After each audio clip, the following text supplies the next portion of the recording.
Hey, I'm Matt, And I'm Mike. and welcome back to your daily dose of XP. Mike, what do you got for him today? Well, so first off, I want to start with something on the comic book side of things. Nice. Now, spoiler to anybody who hasn't read the comic, but there's a character who has been a prominent villain at one point in the Arrowverse. It goes by the name of Brother Blood.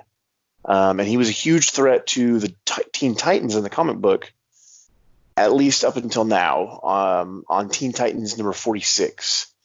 So they finally decided to kill him off, actually, Oh my. which was a really, really big deal because, I mean, he's a bit about as big a villain on there as Deathstroke was on there. Oh wow. So the fact that they went ahead and just offed him is it's pretty strange, and it's something I'm very curious to see how it unfolds in the future. I wonder if they'll bringing in a brand new villain that's going to be like even worse or something. It's possible, very possible. Well, I guess time will tell. We'll have to see. Yeah.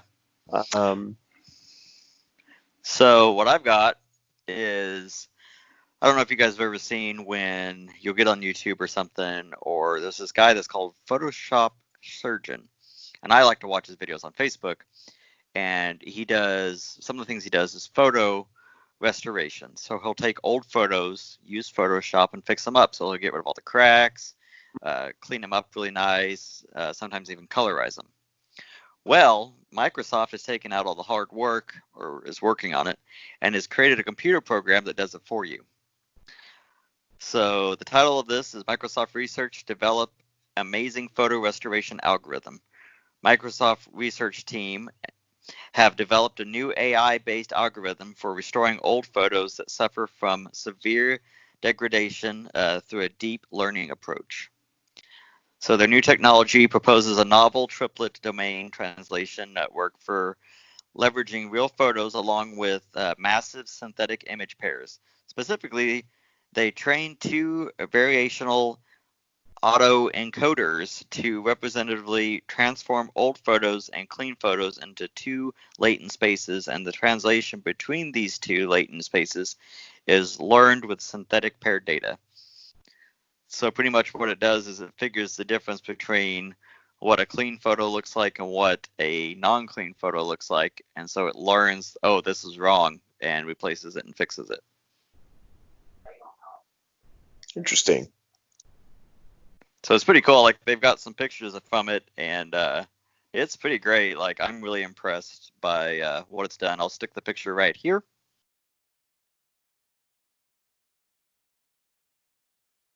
And what do you got next?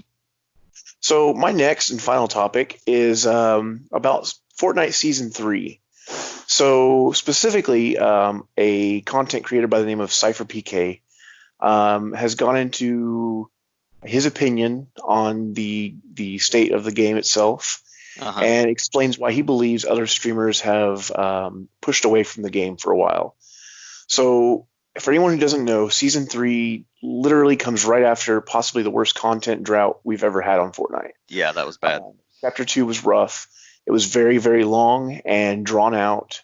And so people have been a little bitter about that. Well, they've now seen an incline in streamers due to the new season, and it seems like the fact that they've added water and everything, that it has worked in their favor.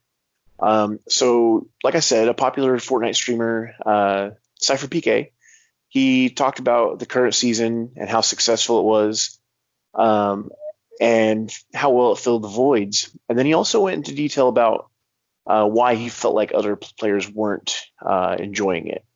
So with this update, overall balancing has returned to the game. So in Season 2, things were a little rough because the mythics were just out of control. There was no real balance to them. The grappler, which was my favorite personally, might have been possibly the most broken because of the fact that you could use it constantly and it was so quick. So they've updated that in this newer one. But in the same video that CypherPK talked about what he thinks is doing right, he also talked about what they're doing wrong. And he believes that it's due to a lack of action, and that could be the major factor for driving the streamers away from the game. Hmm. He compares FortNite with another popular battle royale title, while stating that FortNite has barely any players left in the game before the first safe zone arrives, and highlights a potential issue with FortNite's pacing, which is in turn made for an overall mundane play style. He says that they're basically turning away from that game to another game for more action-packed content, Gotcha. which is much, much harder to generate in Fortnite at the moment. So, hopefully, Epic can take that, run with it, and build upon that, and continue to improve it. My personal opinion, Season 3 is one of the best seasons we've had in a while, and I'm really enjoying it. I like the pacing so far. There are obviously things that they need to work on, bugs and stuff like that. And, I mean, this guy's been playing since day one, just like I have, but he's got more of a voice because he's making the videos and all that. So, for most of the times that he's put videos out, I agree with him on most of it. So I'm curious to see what they could do, and I hope that they'll take some action from these other streamers and take note of what they would like to see, Yeah, I hope they do that. It seems like they've Yeah. done it with this season, so hopefully maybe next season they'll increase the pacing or Team something like Aquaman. that. Huh? It's a Team Aquaman. Oh, yeah. Okay, so for the last thing we've got for you guys, don't know if you've heard, but if you are a fan of Crash Bandicoot, they're finally releasing Crash Bandicoot 4, like officially the fourth one. And they're calling it It's About Time. And I think that's hilarious. So they've had tons and tons of Crash Bandicoot games, but they never actually released one that was legitimately the fourth installation. So they're finally releasing it, and the upcoming platformer brings back the Bandicoot in a big way, with an adventure that returns the series to the year 1998. If a new report is to be believed, Crash latest could be significantly larger than the previous games and is offering more than 100 new levels. That is a lot of levels. That pieces of information comes from an image that supposedly appeared in a GameStop email. Fans should take the report with a grain of salt until Activision reveals more information, but the image in question can be seen in the tweet. So in this image we've got, I'll show you guys, it says all new game, full sequel with 100 plus levels of play, new game modes, and new abilities for innovative gameplay.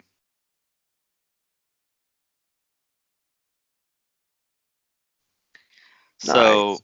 the older games, previous Crash Bandicoot games, have offered just 25 to 30 levels. But if this one offers 100 levels, that's 4 times the amount of gameplay. Dang. Maybe it's because it's the fourth game. But yeah, it's crazy. That's interesting. I've always been a fan of the Crash Bandicoot games. I unfortunately don't have a PlayStation to play them on currently, but I do look forward to at least watching people play it. Yeah, so if you don't know, you actually can get where they've remastered the first 3 that is available on Xbox, Nintendo Switch, and PlayStation. So you actually can play them. But Crash Bandicoot 4, It's About Time, will release on PlayStation 4 and Xbox One on October 2nd. Oh, it is coming to Xbox One. Yes. I knew the other ones were, but I wasn't sure that this one was going to. I just saw it. I didn't think it was going to either. I thought it would be a PlayStation exclusive, but nope, it is going to come to Xbox One. Nice. That's good to hear. Well, that's about all I got. That's all I got as well. Well, you guys stay safe out there, and I hope you enjoy these videos. Yep, just tune in tomorrow when we put out another one. Hope you guys are enjoying them, and in the meantime, keep leveling up.